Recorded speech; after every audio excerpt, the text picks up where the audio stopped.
अस्सलाम वालेकुम फ्रेंड्स, मैं हूं Sajid Rahmani from technical Rahmani. Friends, fuchsia OS Google की तरफ से इंट्रोड्यूस करवाया जाने वाला नया ऑपरेटिंग सिस्टम है। जी हाँ फ्रेंड्स, वही गूगल जिसका मौजूदा ऑपरेटिंग सिस्टम यानी एंड्रॉयड हम अपने सेलफोन्स में इस वक्त इस्तेमाल कर रहे हैं। आज हर 10 में से 9 मोबाइल्स में हमें एंड्रॉयड ऑपरेटिंग सिस्टम ही देखने को मिलता है। जब एंड्रॉयड इतने बढ़िया तरीके से चल रहा है तो गूगल को क्या ज़रूरत पड़ी थी कि वो फुशिया ओएस को इन्वेंट करे। क्या गूगल फुशिया ओएस से एंड्रॉयड को रिप्लेस कर देगा? क्या आने वाले 5 सालों में हमारे मोबाइल से एंड्रॉयड कम्प्लीटली ख़त्म हो जाएगा? क्या जो मज़े की ऐप्स हैं जो हम इस वक्त एंड्रॉयड में यूज़ करते हैं वो हमें फुशिया ओएस में इस्तेमाल करने को मिलेंगी? कंफ्यूज हो मत, तो आपका भाई है ना, आपको तमाम सवालों के जवाब मिलेंगे इसी वीडियो में। तो देखते रहिए बगैर स्किप किए एंड तक। और हाँ, अगर आप मेरे चैनल पर न्यू हैं तो चैनल को ज़रूर सब्सक्राइब कर लें और साथ में जो बेल आइकॉन वाला बटन है उसे भी क्लिक कर लें ताकि आपको हर आने वाली मेरी न्यू वीडियो मिलती रहे। तो चलें फिर फ्रेंड्स, बगैर टाइम ज़ाय किए स्टार्ट करते हैं।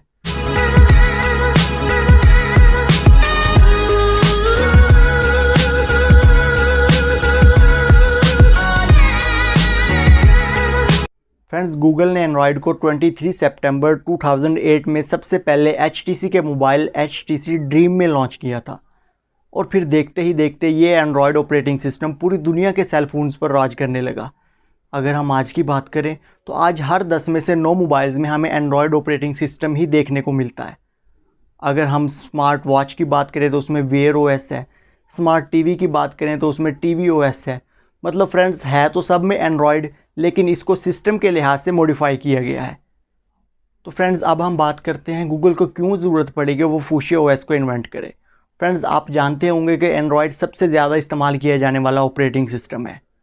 ये इतना ज़्यादा फैल चुका है कि गूगल को इसे कंट्रोल करने में दिक्कत आती है। लोगों को ये शिकायत रही है कि उन्हें टाइम पे अपडेट नहीं मिल पाती हैं, जिसकी बेसिक रीज़न ये है, गूगल जब भी कोई अपडेट पुश करता है तो सबसे पहले वो उस कंपनी के पास जाती है जिसके पास एंड्रॉयड का लाइसेंस होता है। उसके बाद वो कंपनी अपने यूज़र्स को वो अपडेट सेंड करती है। लेकिन अब हो ऐसा रहा है कि कंपनीज़ को तो वो अपडेट मिल चुकी होती है, लेकिन कंपनी आगे अपने यूज़र्स को सेंड नहीं करती है। यही वजह है कि आज हम बहुत से मोबाइल्स में पुराने वेरिएंट का भी एंड्रॉयड यूज़ कर रहे हैं। अगर हम पाकिस्तान की बात करें तो सबसे पहले एंड्रॉयड की अपडेट सैमसंग के मोबाइल्स में आती है, उसके बाद हुआवे, फिर दूसरे मोबाइल्स में, और क्यों मोबाइल्स में कब आती है खुदा ही जाने। मैं इस वक्त हुआवे का सेलफोन यूज़ कर रहा हूँ, मेरे पास एंड्रॉयड 10 की अपडेट आ चुकी है। क्या आपके पास एंड्रॉयड 10 की अपडेट आई है? कमेंट बॉक्स में ज़रूर बताइएगा। तो फ्रेंड्स, फुशिया ओएस में क्या होगा? फुशिया ओएस में गूगल तमाम कंपनीज़ का ये दायरा इख्तियार ख़त्म कर देगा कि वो अपने यूज़र्स को खुद से अपडेट सेंड करे। फुशिया ओएस में गूगल जैसे ही फुशिया ओएस की कोई अपडेट पुश करेगा तो वो एक ही टाइम में तमाम मोबाइल्स पर, तमाम टैबलेट्स पर, तमाम स्मार्ट वॉच पर एक ही टाइम में अपडेट चली जाएगी और लोगों की ये शिकायत दूर हो जाएगी कि हमें अभी तक फुशिया ओएस की अपडेट नहीं मिली है। तो ये बहुत ही ज़बरदस्त काम होने वाला है फुशिया ओएस में। फ्रेंड्स, सेकंड जो रीज़न है फुशिया ओएस को इन्वेंट करने की वो कनेक्टिविटी है। In future her cheese smart होने वाली है, तरह तरह की स्मार्ट डिवाइसेस निकल कर आ रही हैं। ऐसे में जो एंड्रॉयड की कनेक्टिविटी है वो बहुत स्लो है। अदर साइड अगर हम बात करें एप्पल की तो हम अपने आईफोन से अपने मैकबुक को अनलॉक कर सकते हैं। अपने आईफोन पर आने वाली कॉल्स को हम अपने मैकबुक से कंट्रोल कर सकते हैं, यानी इतनी तेज़ कनेक्टिविटी है। फुशिया ओएस में क्या होगा? अगर आपके मोबाइल में फुशिया ओएस है, आपके लैपटॉप में फुशिया ओएस है, आपकी गाड़ी में फुशिया ओएस है, इवन अगर आपकी स्मार्ट विंडो में फुशिया ओएस है, अगर आप अपनी गाड़ी ड्राइव कर रहे हैं और आप कोई सॉन्ग सुन रहे हैं, आपने गाड़ी पार किया, आप अपने ऑफिस चले गए, आपने अपना लैपटॉप ऑन किया जिसमें पहले से ही फुशिया ओएस है, अगर आप सॉन्ग प्ले करते हैं तो वो सॉन्ग वहीं से प्ले होगा जहां से आपने अपनी गाड़ी में छोड़ा था। मतलब इतनी तेज़ कनेक्टिविटी होगी। तो ये कहना बजा होगा कि कहीं ना कहीं गूगल ये प्लान बना रहा है कि कनेक्टिविटी में एप्पल को पिछाड़ने का। फ्रेंड्स, थर्ड जो रीज़न है फुशिया ओएस को इन्वेंट करने की वो फ्लेक्सिबिलिटी है। एंड्रॉयड में फ्लेक्सिबिलिटी बहुत ज़्यादा कम है। हर एक डिवाइसेस के लिए अलग से एंड्रॉयड ऑपरेटिंग सिस्टम डेवलप किया गया है। जैसे स्मार्ट वॉच के लिए वेयर ओएस, टीवी के लिए टीवी ओएस, यानी है तो ये सब एंड्रॉयड ही, लेकिन इनको सिस्टम के लिहाज से मॉडिफाई कर दिया गया है। लेकिन फ्रेंड्स, फुशिया ओएस में ऐसा हरगिज़ नहीं होगा। एक फुशिया ओएस हर एक तरह की डिवाइसेस में वर्क करेगा, फिर चाहे वो स्मार्ट वॉच हो, फिर चाहे वो स्मार्ट टीवी हो, स्मार्ट विंडो हो, आपका लैपटॉप हो या फिर आपका सेल फ़ोन, हर एक में एक ही फुशिया ओएस वर्क करेगा। फ्रेंड्स अब हम बात करते हैं ऐप्स की। क्या जो मज़े की ऐप्स इस वक्त हम एंड्रॉयड में इस्तेमाल कर रहे हैं वही वाली ऐप्स क्या फुशिया ओएस में वर्क करेंगी? तो फ्रेंड्स गूगल ने रिसेंटली अनाउंस किया है कि उसने फुशिया ओएस में ART अपडेट दे दी है, यानी कि जो ऐप्स इस वक्त हम एंड्रॉयड में इस्तेमाल कर रहे हैं वही ऐप्स हम फुशिया ओएस में भी इस्तेमाल कर सकेंगे।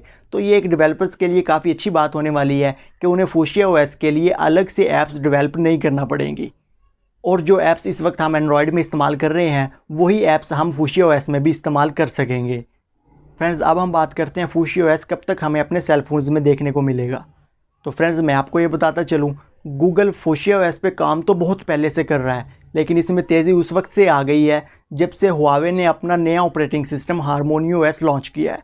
इसके ऊपर भी मैं वीडियो बना चुका हूँ, इसका लिंक मैं डिस्क्रिप्शन में दे दूँगा, आप वो भी वीडियो चेकआउट कर सकते हैं। तो फ्रेंड्स अगर हम बात करें फुशिया ओएस की तो इसके आने में अभी टाइम लगेगा। इसे बहुत तेज़ी से डेवलप किया जा रहा है, लेकिन इसे अभी तक आने में कम से कम कहा यह जा रहा है कि 2 साल और लगेंगे। लेकिन फ्रेंड्स इसका इंटरफेस भी सामने आ चुका है, आप इसे भी डाउनलोड कर सकते हैं। मैं इसका लिंक डिस्क्रिप्शन में दे दूँगा। आपने अपने सेल फ़ोन की सेटिंग में जाना है, वहाँ पे अननोन सोर्सेज पे क्लिक करके इसे इंस्टॉल कर लेना है और आप इसे चेकआउट कर सकते हैं। एक बात तो क्लियर है फ्रेंड्स, फुशिया ओएस एंड्रॉयड से कम्प्लीटली अलग होने वाला है। फुशिया ओएस में हम एक ही विंडो में 3 ऐप्स रन कर सकेंगे। तो आप भी चेकआउट करके मुझे बताइएगा कि आपको फुशिया ओएस का पहला इंटरफेस कैसा लगा।